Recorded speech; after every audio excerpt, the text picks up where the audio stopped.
Hey everyone, this is Dr. Dan Ritchie, president of the Functional Aging Institute, coming to you live from my office. It's 2 o'clock Eastern where I am, which means I guess it's 11 a.m. Pacific where you are, Laura. Laura Alvarado is on with us today, and Laura is a FitBody Bootcamp owner, also a FitBody Forever owner. In fact, I love what she said about FitBody Forever in the past, like, how hard can it be to just add clients in the middle of your day? She's done real well with the FitBody Forever program.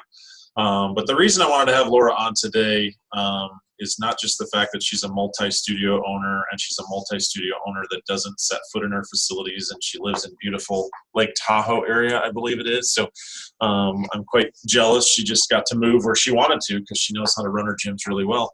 Wanted to have her on to share really her gym lead converter. Because I know most of the gym owners that I talk to, Laura, via FAI, most that I talk to at the summit, it's not leads that's necessarily a problem. It's the follow-up system to get someone to become a client, right? It's the multiple touches it takes to get someone to finally say, okay, I'll train with you. And that process, I think, is something that's broken in a lot of gyms. And I think you're going to be able to shed a lot of light to how we improve that process. So, and do it in a very non-sleazy, slimy, scummy way. None of this bait and switch, like pay $4.99 to get a free program, but it's not really free, and then you have to use the money in the end. So, Laura, I'm going to turn the time over to you, but I always set the ground rules just so you know, so everyone here listening knows. We'll do live Q&A at the end, so you can ask Laura as many questions as you want. But we'll save that for the end. So Laura's going to talk for about 30, 40 minutes, and then we'll do live Q&A at the end. And unless someone asks just a burning question along the way, I won't interrupt. It's your time, Laura, so please take it away. Awesome. Thanks for the great intro, Dan. I'm super excited to be here for you guys. I like to try and make it a little bit interactive. So there'll be some times when I'll ask you to interact through the chat box. That way I can identify what is the most relevant topics for you guys. So if you can get ready, I'm assuming everybody knows how to use the chat. There'll be some times where I'll be asking for some feedback. So today I'm going to talk to you about how I've created a 7-figure multi-location business without worrying about getting more leads, using some of the scummy marketing tactics that Dan talked about, or using high pressure sales techniques. So before I get started, I'll tell you a little bit more about me. I'm a mother of 2, and like Dan said, I live several hours away from my locations. I have 2 locations in the San Francisco Bay Area, and what's cool is I work about 10 hours per week, and I visit my locations about 4 times a year or once a quarter. I actually recently had a baby a few months ago, little baby Sonora there on the screen, and I was able to take a maternity leave and really focus on bonding with her without having to worry about if things were running smoothly at my facilities. And both my facilities were able to overcome obstacles and continue to grow while I was at home with little baby Sunny. So that was pretty awesome. But I will tell you that is not how things started out. So when we started out, my son, who you see on the screen there, Dean, who's now 4, was about 9 months old. And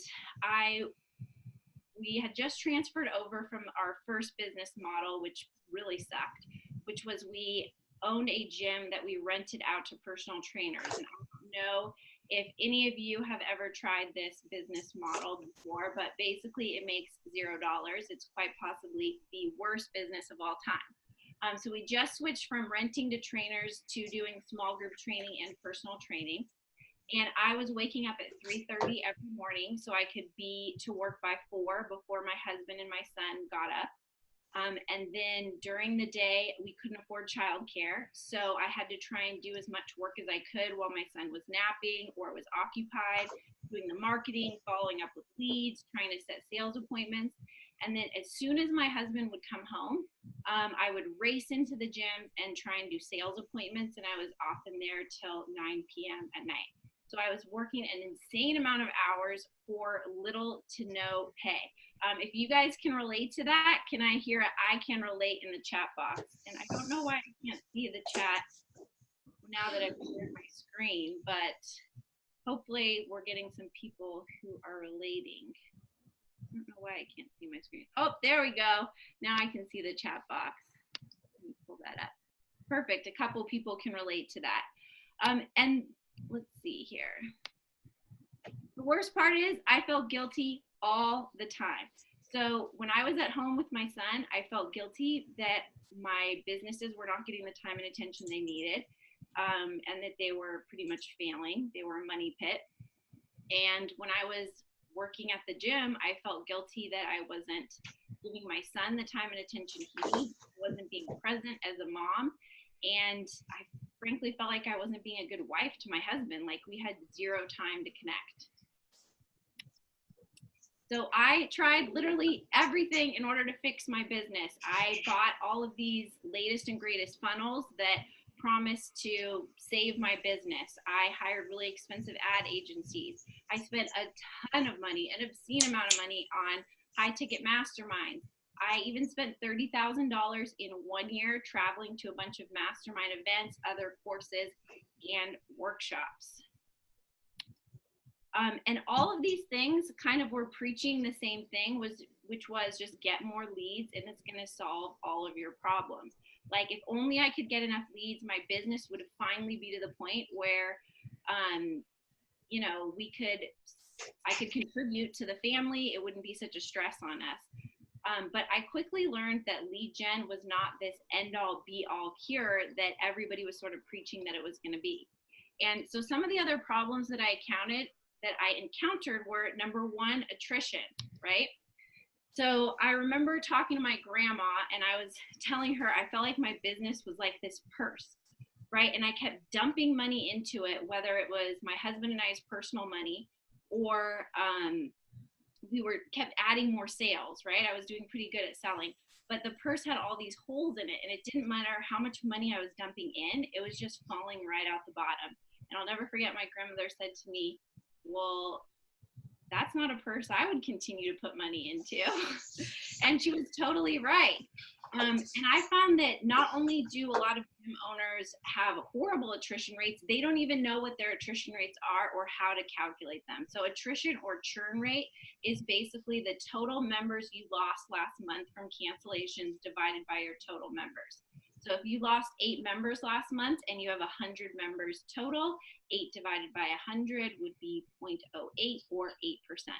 So that's how you're going to calculate your churn rate.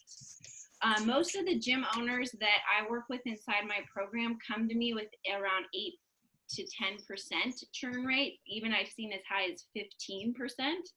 5% is what I would consider acceptable, and 2 to 3% is where my gyms hover around each month and what I would consider rockstar status. So this is literally like finding lost money in your business. So are you constantly signing members up but feeling like you are not getting anywhere? Your EFT isn't growing. EFT is electronic funds transfer, which is basically the amount of money you have in reoccurring membership. So if this is you, can I get a that's me in the chat box if this is a problem that you can relate to and you'd like to find a solution for? I can't see. Do we have a couple of people who are struggling with that, Dan? Yeah, I haven't seen anybody respond yet. They're probably looking for the chat box at the bottom of their screen. So, but keep going. Problem number 2, low conversions, right? So it's kind of like if you had a salesperson who is standing around all day just saying hi to a bunch of prospects, but never actually closed a single person. Like, how long would you keep that salesperson around? Probably not long, right? That would be the worst salesperson ever. So if you are spending money to acquire leads who you never get to come into your facility, you're basically throwing money away each and every single month. If you're spending money to get leads, to pay a caller or an admin to actually get those leads into your gym, you're paying to onboard them, a salesperson, right? But then they don't actually sign up for a membership for reoccurring billing each and every single month. It's basically like you're throwing money away. It's far easier and less expensive, takes less resources, so time, energy, and money, to service out a veteran member who already knows what's going on than to constantly try and get new members every month. So if you feel like you're having a conversion problem, you're getting people in your doors, but they're not staying, let's get a "that's me" in the chat box. Problem number 3, gym owners who don't know their metrics. They don't understand the math behind their business. Oops, why isn't it letting me change the slides? What the? My slides have gone wonkadoo. Okay, don't understand the math behind your business. So most of you probably have a sales goal each month. You want to add $2,000 a month to your EFT, $3,000. My goal for my facilities is $5,000, right? And at the end of the month, when you don't achieve your goal, you have no idea why. Did you not get enough leads? Did you not convert enough leads? Did you have a really low sales closing percentage? Were you not meeting with enough people for closing percentage? Did you sign enough people off, but then you were having so many cancellations that it didn't move the needle? So not only do the numbers help you understand why you didn't achieve a specific goal, but they help you pinpoint exactly what you need to do in order to fix it, so that next month you don't just say, well, I didn't hit my sales goal again. Oh, well, I guess I'll try better next month. Number 4, no systems. Okay, so I don't know about you guys, but I would always feel like I was getting pulled in 100 different directions. So I was the janitor and the admin and the salesperson, and I was coaching sessions, and I wasn't really doing a very effective job at any of it because I was trying to wear all the hats in my facility. Or I would feel like if I wasn't the one doing it, then it wasn't going to get done, or it wasn't going to get done correctly, which didn't allow me to grow and expand because I was trying to do everything. If this feels like you, can I get a "that's me" in the chat box? Please. Some people can relate. Okay, so now that we've identified some of the problems that you may be facing, let's talk about some solutions. Oops. Nice. Okay. Step number 1 is to streamline your process. So a lot of gym owners feel like you constantly have to reinvent the wheel each month. You have to have a new promo. You're doing a 14-day, a 21-day, a 4-week challenge, a 6-week challenge. And when you do that, it's not only confusing for your customers, but it's also harder for your staff to give a good experience, because not only are they confused as to what you're running and what comes with it, but they don't know what their role is in the conversion process. I've literally used the exact same landing page for, it says 2, but almost 3 years now. The only promo I run, I've built my entire business on. For boot camp, we do 21 days for $21. And for our Fit Body Forever program, we do 21 days for $79. And that's it. I don't change the landing page. All I do is change up the ad copy and then the images or videos. For our ads, once they stop converting as well, I usually have to change them up on a weekly basis. And again, this allows my staff to give a better experience because they understand all of the steps that need to happen in order for our prospects to enjoy their 21-day program. They understand what comes with it. Any person that inquires about us, if we have a walk-in, the trainers, the admin, every single person on my team knows what the promo is and what we're trying to sell them on. And we actually stopped running challenges altogether, like big 4-6-week challenges, because what we found is we could generate a lot of front-end revenue, but the conversions weren't there because our quality of service decreased when I have 100 people starting all at once, rather than having a few people start each day and trickle in. Not to mention, they really stressed my staff out, right? They're a ton of work to do properly, and it wasn't fair to my team to be constantly stressing them out so that I could try and grow my business. Number 2, you gotta know your numbers. So once you know your numbers, you can reverse engineer your goal. So the goal for my locations is to generate $5K per month in new sales. So I know that in order to do that, I'm going to need to sign up 50 new members each month. And this may be aggressive for you. That's okay. If you're a smaller facility, you can change this to $2K or $3K, $1,500, like whatever your goal is. I know that we can expect to convert at least 50% of people who start a low barrier offer or trial program to membership. So that means I need 25 leads to start each week. Because if I need 50 new members, I know I need 100 people to try us out in order to get 50 new members. Divide by 4 weeks. I need 25 leads per week to start a trial program. I know that my team can convert 80 to 85% of all leads to somebody who actually walks through my facility and purchases a trial program. So I know that I need 30 leads per week per location to make that happen, and that my average cost per lead is around $30. So most of you guys may have seen, if you've been running ads for a while, right? Ads are less effective. They cost a lot more. The market is getting savvy. They understand that it's an ad. It used to be when people would see us on Facebook, they'd be like, oh, you just kind of popped up. I didn't know what was going on. But now people understand that it's a paid ad. And so, you know, he who can afford to spend the most on leads is the one who's going to win, especially in a hyper competitive market like Facebook. And I know that I'll spend up to $50 a lead. Most of you are probably thinking $50 a lead, right? I would never spend that, but that's because I know my customer acquisition cost. So if I spend $50 on a lead, my customer acquisition cost is only $116. Now, would I spend $116 once to get someone to pay me $167 each and every month reoccurring? Absolutely, right? I'll do that deal all day long. So it makes it so that I'm more comfortable to spend more per lead. And it also tells me what I need to spend on a weekly basis. Like I remember my ads, the guy who runs my ads telling me, if you want big results, you need to spend like you want big results. You need to pay to play. So I know I need to spend at least $900 per week per location in order to get enough leads so we can get enough people on a trial program so I can end the month with 50 new members. So I know exactly what needs to happen. So quick question, Laura, before you go on. Somebody's asking, and it's a good question. So you're running a 21-day just kind of all the time as your low barrier offer? It's just evergreen. It's running every week? Correct. Okay. They can start anytime. So we try and get people to start in the first 48 hours, today or tomorrow. So if you opt in, you know, today, we want to get you walking inside of our facility for orientation within 48 hours. Sure. Great.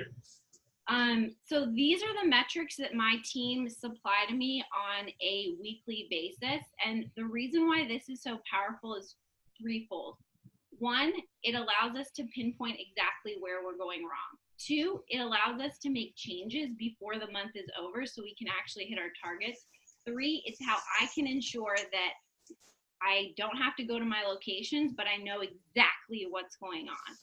So the numbers in black at the top, can you see the mouse on the screen? Yeah. Yep, we can see it. These are everything that they calculate. So I have 2 locations, the Monday start date, how much EFT they added, how many paid in fulls they sold that week, how many consults they did, new members they signed up, what was their closing percentage, how many people started a trial program, that's what LBO is, how many cancellations did we get, how many leads did we get, what is our percentage of leads to LBO, meaning what percentage of leads actually started a trial program. Percentage LBO to consult is how many people who started a trial program actually did a sales appointment with us, which is really important to track. And then what was our net EFT, meaning total EFT minus holds or cancellations, and then what is the reason for the holds or cancellations. The numbers in blue here are the targets, so they know each week what they're aiming for. Now you might notice these cells that are red, and this is when they didn't hit their target. So for example, here, my Napa location didn't get a high enough amount of people who started a trial program to meet with them for a sales appointment. Great. I know if I'm not meeting with them for a sales appointment, I can't convert them to membership. So, but I know exactly where we're going wrong, meaning when we're doing the orientation, we're not getting them excited enough about the sales appointment. Or here's one, the Fairfield location didn't get enough leads for the week. Rather than waiting till the month is over and there's absolutely nothing I can do about it and saying, oh, I didn't get enough leads this month, I guess I can't hit my goal, I know, well, great, this week I didn't get enough leads, so next week I either need to spend more on Facebook ads, or I need to self-generate some leads through offline marketing. I need to get some referrals. I need to reach out to another business. So I can correct it that week while the month is still happening, and I have a chance to do something about it and actually hit my goal each and every single month. Does anybody have any questions about the numbers? Because I know that can be a little overwhelming. So I'll ask a question. So, I mean, because I always say, you know, the formula's in your numbers, right? So because here's the mistake people make, Laura, right? They're like, for the first thing they say is, oh my gosh, 5,000 a month, I could never do that, right? It's like, well, why not, right? But let's just make it 2,000 a month, because I can look at your numbers and very quickly figure out what the formula is to 2,000 a month, right? Because if my goal was to add 2,000 a month in EFT, I'll know, well, based on these numbers, I need, you know, so many leads based on the conversions I get for those leads. So if I want to grow 2,000 a month, I need, you know, 37 leads or whatever the number comes out based on your formula, right? So it's really, the numbers just tell you where you're going. And so you can quickly course correct if you realize, hey, we haven't had enough leads to get to our end goal. You have to do something to increase the leads. It's really as simple as that, correct? Correct. And it actually holds your team accountable, and your team wants to know what winning looks like. Right. So I use this analogy, A players won't continue to lose. Meaning, if you have a person on your team and you're constantly setting this big sales goal, but then they don't understand why they're not hitting it, they may be a good salesperson and eventually they'll quit because they don't want to feel like they are losing all the time. And it helps you hold them accountable, so I can know, like, hey, guys, we didn't get enough leads. Salespeople, you can't just sit around on your butts waiting for leads from Facebook. You didn't get enough leads for Facebook. Like, what are you doing to self-generate leads? Like, sure. So it really lets you know that everything's happening the way that it should. Because if it is, you'll be able to hit the numbers. Yep. Cool. Let me move on here. Okay, step number 3, you have to be relentless with lead follow-up. We contact our leads 7 times in the first 24 hours. Okay, I'm going to say that again. 7 times in the first 24 hours. I've told this to people. I think Dan probably had the same reaction. He was like, oh my gosh, this is crazy. Yep, that's crazy. Are you going to be arrested for being a stalker? No, you will not. But that's what it takes to get 85% of leads to come in through our doors for a trial program. So I know that only 30% of people who visit my landing page and fill out the step number 1, name, email, and phone number, and go to the cart will actually purchase. So most gym owners just sit around waiting for people to purchase their offer. The money is in the follow-up, people. Like, would I want 30% or 85%? I'm spending $30 to $50 a lead. Like, the money's in the follow-up. We need to get these leads actually into your facility. So we use a 7x2 system where we contact leads twice a day for the first 7 days. After 7 days, we continue to contact them every single day until they close or die. So on our sheet, all leads come in as white. We turn them red when they're dead, meaning they've told us they're not interested or to stop contacting them. Or they turn green, which means that they've actually come in for a trial program. Now, a red lead is not bad. It's actually good if somebody identifies themselves as red, because why do you want to waste your time contacting somebody who isn't interested in your services? So, no, you're not going to be arrested for being a stalker, but what you will do is make more money if you spend time following up with leads. We try and contact our leads within 1 minute of opting in whenever possible, and here's why. The longer you wait, either A, their excitement dwindles, or B, the chances increase that they're like, wait a second, who are you? Why are you calling me? What did I opt in for? Like, literally, we want them to fill it out on their computer, and then boom, we're calling them saying, you know, hello, Sally, you just opted in. I'm so excited to help you get started. Like, what questions do you have? And are reaching them once they have it's fresh in their mind. Then the last thing that's really important is to actually get them to purchase your front end offer over the phone. This is more important for the general population. I would say it's not as important for the older adults population. So depending on there's some owners on there who are mixed like me, where we offer an older adult program and a general population program. That may be relevant to you. Okay, I got to stop you here because I know we've got 50 people on live, and I know some people on the recording, they're probably literally freaking out, right? Because they're like 7 times in the first 24 hours, people are going to hate me, right? Like that would be absolutely obnoxious. But in fact, when you first told this to me, I was like, holy cow, that's crazy, right? Like 7 times, like we try to hit people twice in the first 24 hours, and we certainly don't do a good job of twice a day for 7 days. But I mean, here's why I wanted to have you on, Laura, because I want to have this conversation about this, because I think we have too many people in the fitness industry that say they want to help people, but they don't want to do the hard work to actually get people to sign up so they can help them, right? And this is where the sort of the painful work is. Somebody has basically said through Facebook or email or however they've contacted you, right, through an opt-in, they basically said, I have some level of interest. And then we follow up with them one time, right? And maybe we follow up with them in 2 days, right? And they've said today at 3:00, I'm in pain. I want you to help me. I'm interested. And we don't follow up.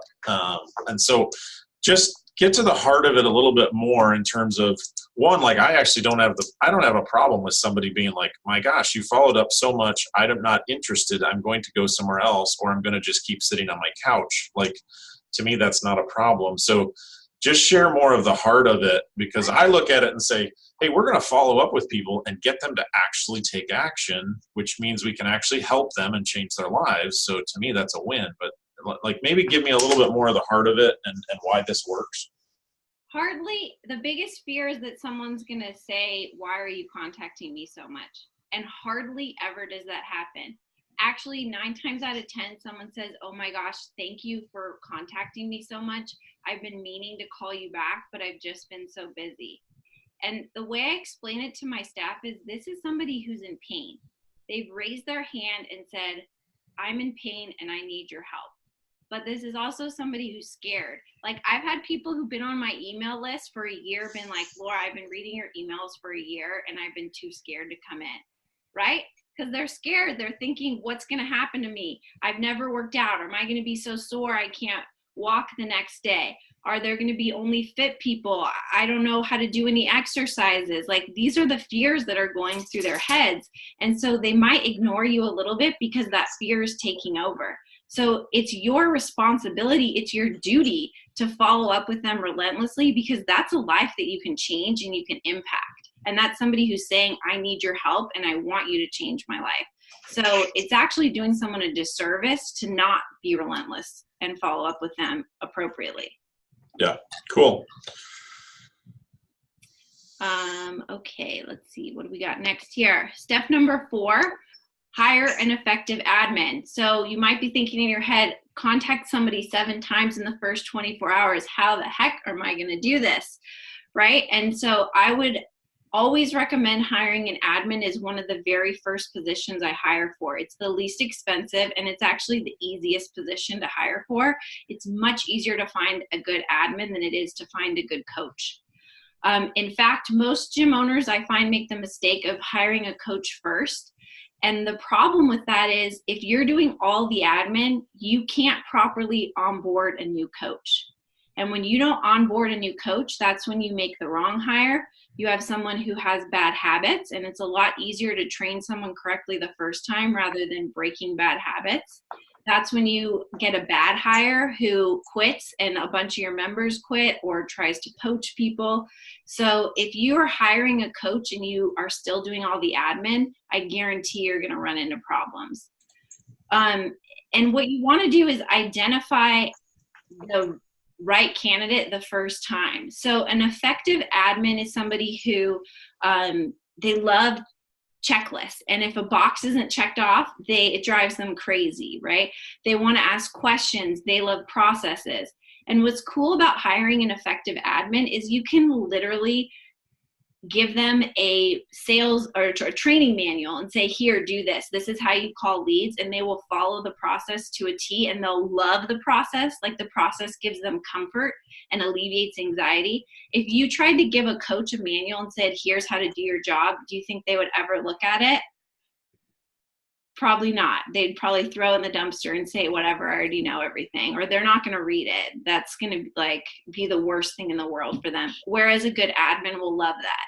So they're the easiest position to hire, the least expensive, and the easiest to train. With whatever position you hire for, you always want to make sure that you're laying out what are the KPIs, or key performance indicators. So this is defining how are they going to be successful. And remember how I talked earlier about how A players won't continue to lose? Like, your team wants to know how to be successful. So for admins, it's are we contacting leads within 1 minute whenever possible, whenever they're working? And I secret shopper my people to make sure this is happening. What is the percentage of leads to LBO? So are we getting at least 80 to 85% of leads to start a trial program? And then what is the percentage of LBO to sales appointment? Meaning, are you doing an effective job at building excitement for the sales appointment at our orientation, and confirming all of the appointments? So each position, including the admin, needs to have clear KPIs so they understand what success is. Okay, so speaking of selling and our sales appointment, step number 5, and the biggest mistake I see people make, is trying to sell at their orientation. It's a pretty crappy experience for your prospects when, as soon as they meet you, you're trying to sell them, right? It's kind of like if you were going on a date with someone on a first date and you were trying to get them to marry you. They would probably say, whoa, this is way too fast. I need to get out of here, right? You want to court them for a little bit and show them why you're awesome before you ask somebody to marry you. And it's the same situation with selling. So at our orientations, we focus on wowing the member, making sure they have a crazy, awesome first experience. And remember thinking about some of those fears that we talked about, like, what's going to happen to me here? Am I going to be able to do this? Am I going to be able to be so sore? Am I going to know anybody? Or am I going to feel weird and awkward in the corner? So our goal is to basically pre-frame the experience that they're going to have. Like, no, that's not what's going to happen for you. We're going to walk you through it. We're going to ease you into it. You're going to feel fantastic. What results are they going to achieve? So for most of the FAI population, right, it's not weight loss, but you're going to feel amazing. At the end of your 3 weeks, it's going to be easier to get up and down off the floor. It's going to be easier for you to play with your grandkids. You're going to have more energy. Like, what results can they expect?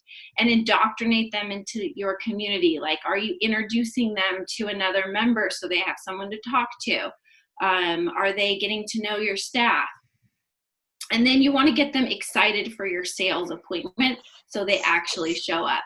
So you want to make sure not to ask somebody to marry you right on the first date. We want to court them a little bit and show them how awesome we are before we ask for that sale. Step number 6, we've got to work on increasing conversions. So part of the problem that I see in our industry today is people are stuck on a hamster wheel, right? Where their EFT, or the amount of reoccurring revenue they have every month, doesn't cover their expenses, or just covers their expenses, and they're not able to pay out the owner. And so they are selling a higher ticket, like 4-week or 6-week challenge, right? They're making a bunch of money on the front end, but then guess what? They're not converting them to a reoccurring member. So every month they're stuck on the hamster wheel, having to sell more and more challenges, which is exhausting and so much work, rather than slowly building up their membership base. So the ways to increase your conversions, first of all, is to stop automating your lead nurture. So lead nurture is basically or how I'm defining it, is the communication you're having with the lead before they become an actual customer. And I know it's convenient for you to automate it, but people are more and more savvy to the fact that these text messages are automated, and it's a lot easier for someone to ignore or say no to an automation than to a real person that they've built rapport with. You need to think about the experience outside of your sessions, right? Like, everybody in town has amazing workouts. Everybody. You can't just have amazing workouts. You need to be more than that. Like, what's happening when they first step into your facility? Is it clean? Is somebody greeting them with a smile? Does somebody know their name and their goals? We train our staff to look for negative body language. So is somebody standing in the corner alone with their arms crossed? That's somebody who doesn't have a friend at your facility. They don't have community, right? Are you explaining the next steps? This is really, really important. Oftentimes, once we sell a prospect, we think to ourselves, yes, awesome, I got the sale, they're closed. But what your prospect is thinking is automatically they have buyer's remorse. They're like, did I make the right choice? This is going to be expensive. Am I going to get the results this person promised me? And so you need to explain to them what's going to happen. Like, now that you're a member, you're going to get an accountability coach. You're going to get support on this. We're going to meet with you. We're going to do progress reports. Like, whatever is a part of your program, you need to explain to them what's going to happen so they understand that they're going to have continued support and service throughout the length of their membership with you. And then the last thing is to make sure that you have a smooth handover between the salesperson and whoever is the customer service team member. So they mostly have rapport and relationship with the salesperson, but like, who's the point person on your team who handles customer service?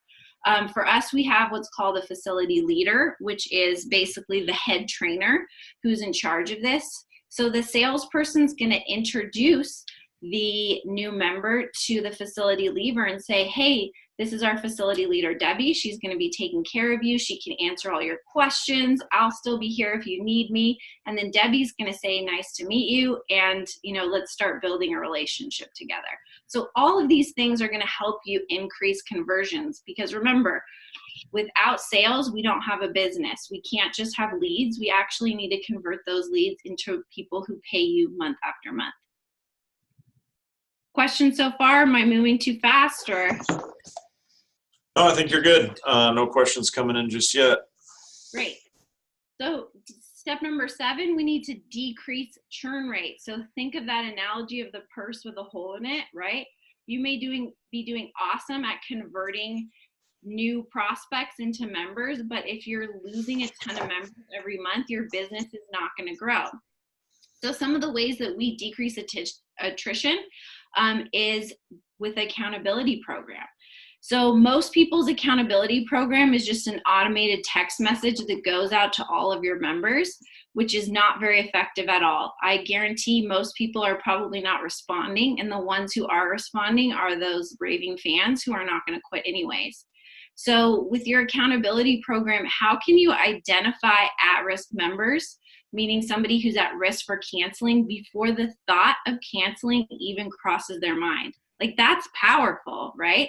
So what we do is look for people who are not getting whatever result they initially came to you for, which requires you to know what result they came to you for initially, or who aren't utilizing your service. So if you can reach out to those people and help them solve whatever issue is preventing them from getting their result, like, that's powerful. What is your customer service like? Is, again, some of the things we talked about before, like, does somebody know their name? Do they know their goals? Are they receiving eye contact? Is there personal touch? Do they have a community at your boot camp? Do they have friends there? This is really important, especially with an older adult population, right? This may be one of the only things they do to socialize. And a lot of gym owners will just hold community events to increase community, but it's like, let's get real here. The only people who are coming to your community event are people who are, again, those raving fans who aren't going to quit anyways. Like, a community isn't a community event. Community is relationships. And I like to use the analogy of a church, right? If you are a member of a church and your community's there and a new hot church opens up down the street, you're not quitting your current church to go to this new hot church, right? Because that's where your community is.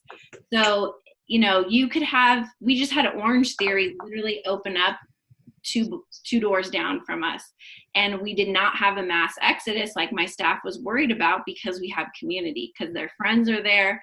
And that's the place where these people go to interact socially with others. And then the last thing to make sure to decrease your churn rate is to look for opportunities to recognize your members. So think about in your adult life, how often is somebody recognizing you or celebrating your achievements? Like, how often does somebody say, I'm proud of you? Hardly ever. So we look for any opportunity we can to celebrate our members and celebrate both non-scale and scale related victories. So we have certificates that we give out when they achieve different milestones, 50, 100 workouts, 150 workouts, and they literally cost us almost nothing because we're printing them out from the computer. We give out little wristbands for MVP and they get to write their name on our wall. We have shirts for 20-pound loser, 10-pound loser, custom sweatshirts for 50-pound loser. We have a member of the month. You could do member of the week. We have a bunch of different things that we do to celebrate our members. We have, what are they called? We call them kudos things. So basically anytime a member says that they've achieved a small goal, we have monthly goals that they set 30-day targets. Like, I lost 5 pounds this month. The entire class claps for them and gives them kudos. So how are you recognizing and celebrating your members for both scale and non-scale related victories?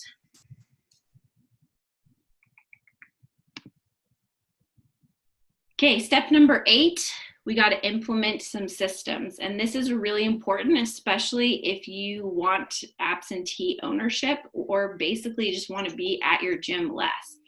I realize absentee ownership isn't for everybody. Some people love being inside of your facility, but you want to be inside your facility if and when you want to be there, not because you have to be there. And the key to that is systems. So the first thing is we want to make sure that we have clear processes and procedures and we're not leaving anything up to interpretation. So I like to use the analogy of cleaning a bathroom, right? So if I told my husband to go clean the bathroom, he would go clean the bathroom and then I would probably look in there and say, this bathroom is not clean. He does not know how to clean a bathroom thoroughly, right? So I would go in there and say, well, dang, I have to clean this thing all over again. It's the same thing for your staff. Like, we have our trainers go in and check the bathrooms at the end of their shift, but I can't just tell these male trainers go in there and check the bathroom. I need to say, are there hairs in the sink? Are there spots on the mirror? Are there pieces of paper towel or toilet paper on the floor? Like, you need to make sure that nothing is left up to interpretation. You need to have systems to trust yet verify that they're doing their work. So of course you don't want to micromanage people, but you want to actually verify that they're doing what they say they're going to do. And that, again, they understand what success means. So do you have specific KPIs that everybody's using to keep themselves accountable? Are you creating a culture of feedback? So if you only talk to somebody when they're doing something wrong, that's not going to provide you with, what am I saying here? If all I do is tell you when you're doing something wrong, that feels really crappy for the team member, and they're probably going to be less likely to implement what you're saying. So instead, we have what we call a culture of feedback with a specific cadence to how we're providing feedback. So when someone's a new team member, we meet with them every week to provide feedback, and ongoing, we provide feedback with them in a monthly one-on-one. And we're telling them not only what they need to improve, but also what the things are that they're doing well, so that we're celebrating their wins. And it's just not a scary thing. It's not I'm doing something wrong. It's just a part of our culture, who we are. And then to have a regular meeting cadence. So how are you dispersing information from your team. Are you meeting with them weekly? Are you meeting with them monthly? We have what's called a daily huddle. So we're actually meeting for 10 to 15 minutes on a daily basis to celebrate wins, talk about any issues, review numbers. So what is a specific meeting cadence for your business so that everybody's on the same page and all information is passed down in the correct manner? You don't want a game of telephone where you're telling one person who's then telling another person who's then telling another person. And by the time it gets to the last person in the pipeline, they are not executing something in the same way that you originally intended.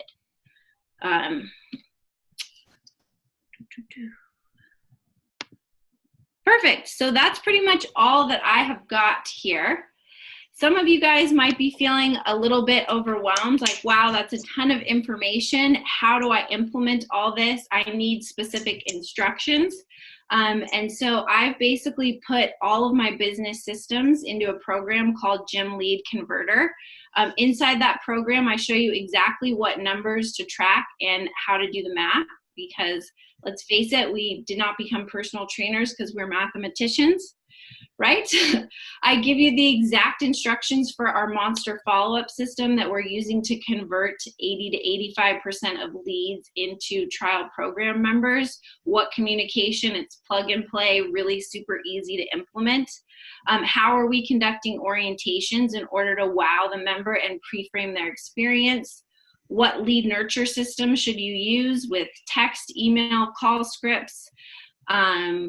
I have a sales system that we use. We call it the not so scary sales system that you can use even if you suck at selling. We don't want to high pressure close somebody.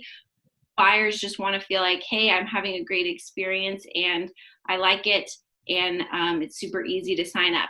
And then what is the accountability and retention system we're using to make sure that our churn rate does not go above 3% each month. I've also included a couple cool bonuses, which are how to hire the right staff the first time for each position, what to look for, and then once you've hired that staff, how to actually train them so they can be effective at their position. And then bonus number 2 is the organic lead generation system, aka offline marketing, so you can stop giving Facebook all of your money. Dan asked me to put together a special deal. So for the first 15 gym owners who sign up, we're giving $500 off.